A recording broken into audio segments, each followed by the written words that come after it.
તો ગળતેશ્વરના ગ્રામ્ય વિસ્તારમાં દિવસે દિવસે દીપડાનો જે આતંક છે તે વધી રહ્યો છે।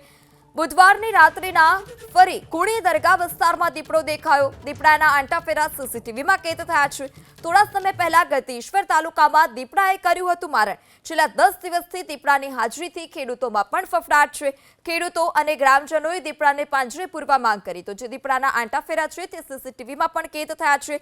ખેડાના ગળતેશ્વરના ગ્રામ્ય વિસ્તારમાં 4 પગના આતંકથી લોકોમાં પણ ફફડાટ ફેલાયો છે। બુધવારની રાત્રિના ફરી કુણી દરગાહ વિસ્તારમાં દીપડો દેખાયો હતો અને દીપડાના આંટાફેરા સીસીટીવીમાં કેદ થયા છે। ત્યારે ખેડૂતોએ અને ગ્રામજનોએ માંગ કરી છે કે વહેલી તકે આ દીપડો પાંજરે પુરાય।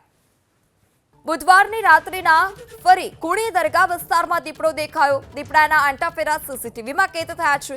થોડા સમય પહેલા ગળતેશ્વર તાલુકામાં દીપડાએ કર્યું હતું મારણ। છેલ્લા 10 દિવસથી દીપડાની હાજરીથી ખેડૂતોમાં પણ ફફડાટ છે। ખેડૂતો અને ગ્રામજનોએ દીપડાને પાંજરે પૂરવા માંગ કરી તો જે દીપડાના આંટાફેરા છે તે સીસીટીવીમાં પણ કેદ થયા છે। ખેડાના ગળતેશ્વરના ગ્રામ્ય વિસ્તારમાં 4 પગના આતંકથી લોકોમાં પણ ફફડાટ ફેલાયો છે। બુધવારની રાત્રિના ફરી કુણી દરગાહ વિસ્તારમાં દીપડો દેખાયો હતો અને દીપડાના આંટાફેરા સીસીટીવીમાં કેદ થયા છે। ત્યારે ખેડૂતોએ અને ગ્રામજનોએ માંગ કરી છે કે વહેલી તકે આ દીપડો પાંજરે પુરાય।